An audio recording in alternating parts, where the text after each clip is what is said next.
Voi che vivete sicuri nelle vostre tiepide case, voi che trovate tornando a sera il cibo caldo e visi amici, considerate se questo è un uomo che lavora nel fango, che non conosce pace, che lotta per mezzo pane, che muore per un sì o per un no. Considerate se questa è una donna, senza capelli e senza nome, senza più forza di ricordare, vuoti gli occhi e freddo il grembo come una rana d'inverno. Meditate che questo è stato. Vi comando queste parole, scolpitele nel vostro cuore, stando in casa, andando per via, coricandovi, alzandovi, ripetetele ai vostri figli. Il filosofo Friedrich Nietzsche ci spiega attraverso il mito dell'eterno ritorno che la storia non è altro che un susseguirsi di eventi che ciclicamente ritornano, si ripetono, e questa, se ci pensiamo, è una prospettiva terrificante, è una prospettiva che non può che lasciarci inermi di fronte a eventi come quelli che si sono verificati durante la Seconda Guerra Mondiale, in particolar modo l'Olocausto degli ebrei, lo sterminio e le brutture che si sono verificate all'interno dei campi di concentramento. Pensare che situazioni del genere possano ripetersi ci lascia profondamente sgomenti, ma la cattiveria dell'uomo è infinita, più della stupidità probabilmente, quindi sta a noi cercare di non ripetere gli errori del passato, sta a noi cercare di mantenere la nostra umanità per non far sì che, come scriveva Antonio Gramsci una volta, è vero, la storia insegna ma non ha scolari.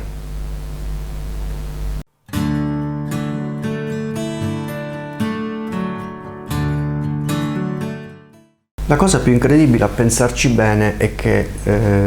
dittatori come Hitler e Mussolini sostanzialmente salirono al potere in modo quasi democratico. Poi quello che fecero dopo naturalmente è storia, ma la sete di dominio, la sete di potere, il desiderio di sopraffare l'altro, di coinvolgere, di convergere il popolo verso un nemico comune, che poi è il principio cardine di tutti i sistemi dittatoriali, di tutti i populismi, di tutti i sistemi propagandistici. La sete di dominio di Adolf Hitler ha portato ad un conflitto che ha coinvolto tutte le potenze mondiali. Da cosa nasce sostanzialmente la Seconda Guerra Mondiale, oltre che dal desiderio di predominio di Hitler? Bisogna dire che ci sono due schieramenti contrapposti a livello geografico. Da una parte in Europa c'erano i contrasti tra la Germania, che desiderava ottenere la supremazia su Francia e Gran Bretagna, dall'altro lato invece nel Pacifico si cercava di ottenere il predominio territoriale tra due grandi potenze, ovvero l'impero giapponese e gli Stati Uniti d'America, e furono questi, diciamo, i due teatri di scontro maggiori. Tutto nasce il 1° settembre del 1939 dall'invasione della Polonia che Adolf Hitler comanda, e questo accade solo una settimana dopo l'aver firmato il patto di non aggressione con la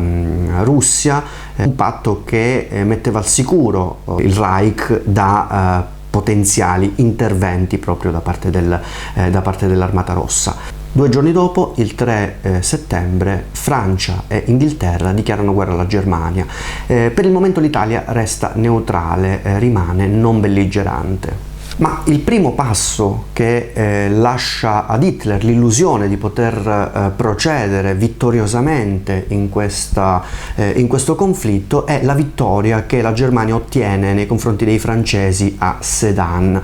Questo perché c'era stato un errore di valutazione da parte degli strateghi francesi, che avevano convogliato tutte le truppe sulla famosa linea Maginot, lasciando però scoperta l'area che affacciava sul Belgio, e ancora una volta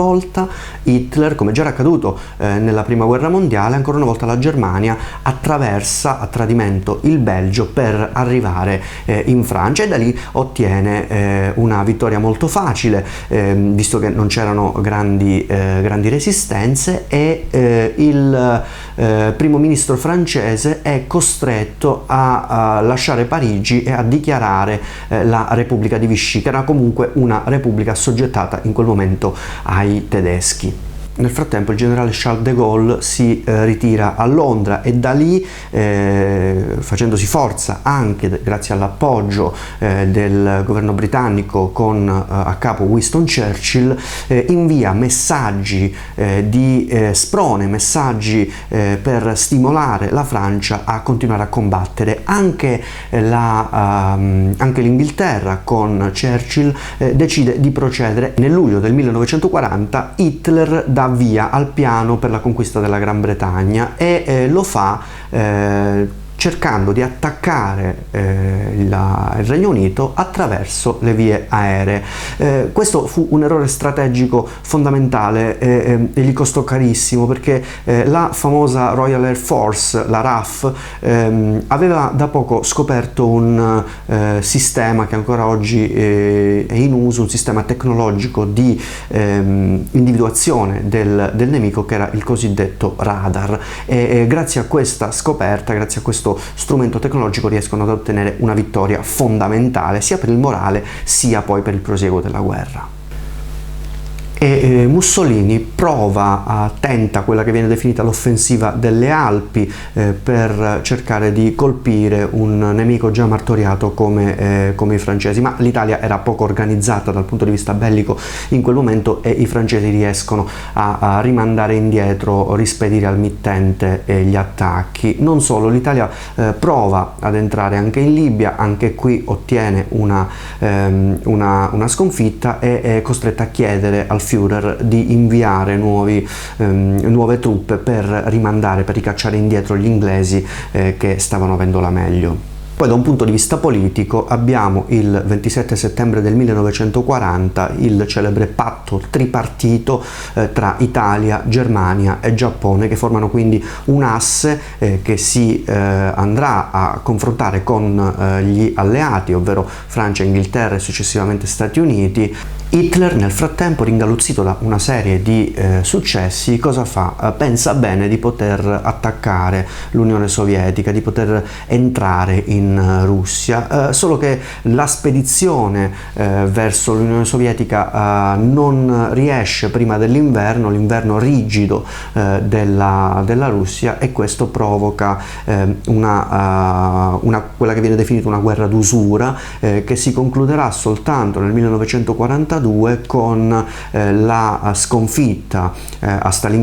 di Stalingrado sul Volga, dove i sovietici riescono a chiudere in una morsa l'esercito nemico e quindi ad ottenere una vittoria fondamentale poi anche per il seguito della guerra. Ma il momento cruciale, quello che segna probabilmente e definitivamente la sconfitta nel lungo periodo, per l'episodio di Pearl Harbor. Siamo nel dicembre del 1942, il 7 dicembre in particolar modo, una giornata essenzialmente tranquilla alle Hawaii, nell'isola di Pearl Harbor, dove c'era di stanza la flotta americana, e a tradimento l'esercito dell'impero giapponese attacca in maniera veemente i militari americani, che restano profondamente colpiti, perché colti alla sprovvista, perché non si aspettavano assolutamente un attacco di questo tipo. Nel frattempo l'esercito franco-britannico ottiene una vittoria importantissima in Nord Africa, a El Alamein in Egitto, e successivamente gli alleati, ovvero Stati Uniti, Francia e Inghilterra, decidono che è arrivato il momento di sbarcare in Europa meridionale e si decide che lo sbarco deve avvenire in Italia. I primi sbarchi avvengono in Sicilia e questi sbarchi vengono salutati dalla popolazione in particolar modo in maniera trionfale, come se fossero effettivamente arrivati i liberatori, e questo faceva percepire, dava un po' il polso della situazione per far capire che ormai il fascismo era agli sgoccioli. Il 24 luglio del 1943 il Gran Consiglio del Fascismo destituisce dalla carica di primo ministro Mussolini e al suo posto viene nominato il maresciallo Badoglio, e solo poche settimane dopo, ovvero l'8 settembre del 1943, l'Italia firma l'armistizio con gli alleati e si apre una fase nuova, ovvero la fase della guerra partigiana, che parte prima con piccole brigate spontanee e poi si apre a un vero movimento di resistenza contro un partito, una dittatura che era durata per 20 anni e che finalmente cominciava a vedere la fine. Questo perché Mussolini, che era stato imprigionato dagli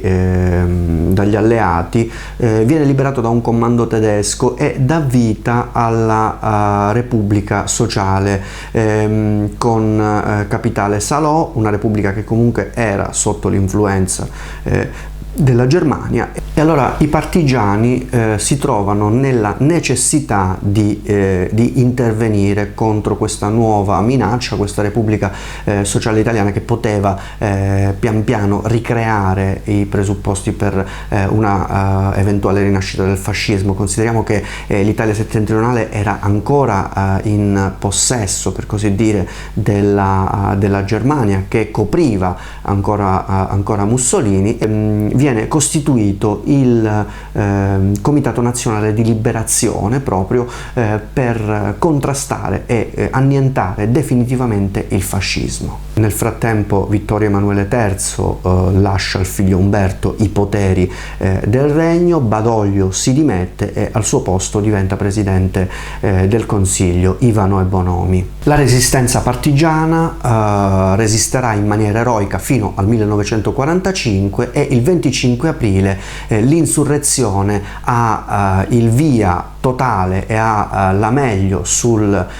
partito fascista, e l'ex duce Benito Mussolini viene fatto prigioniero insieme alla sua amante Claretta Petacci e giustiziato, fucilato a Piazzale Loreto a Milano. Mentre gli angloamericani combattono in Italia insieme ai partigiani, la Russia parallelamente cerca di arrivare a Berlino, cosa che riuscirà a fare nel 1945. Intanto, sotto il comando del generale Eisenhower, il 6 giugno del 1944 si verifica il famoso D-Day, lo sbarco in Normandia, attraverso l'operazione Overlord. Nel frattempo l'esercito del generale de Gaulle riesce a riconquistare Parigi. Nel febbraio del 1945, infine, a Yalta, in Crimea, i capi di Stato Roosevelt, Stalin e Churchill si incontrano per decidere quali sarebbero state poi successivamente le zone di influenza all'interno dell'Europa per i paesi vincitori. La Germania viene definitivamente sconfitta e Hitler, nonostante Hitler sia riuscito a sfuggire nel 1944 ad un attentato da parte di suoi ufficiali, nel 1945, dopo l'entrata russa a Berlino, si suicida in un bunker nel quale si era nascosto, e la guerra continua soltanto sul fronte del Pacifico, laddove americani e giapponesi si trovano ancora in conflitto. Dopo la vittoria fondamentale degli americani nell'isola di Okinawa, l'impero giapponese manda avanti quelli che poi vengono definiti i kamikaze, cioè i piloti dell'aviazione nipponica che si lasciano precipitare sul nemico sacrificandosi. Questo dà l'impulso al nuovo presidente americano Henry Truman di sganciare le nuove armi di distruzione di massa, ovvero le bombe atomiche, sulle città di Hiroshima e Nagasaki. L'imperatore giapponese Hirohito è costretto a dichiarare la resa senza condizioni.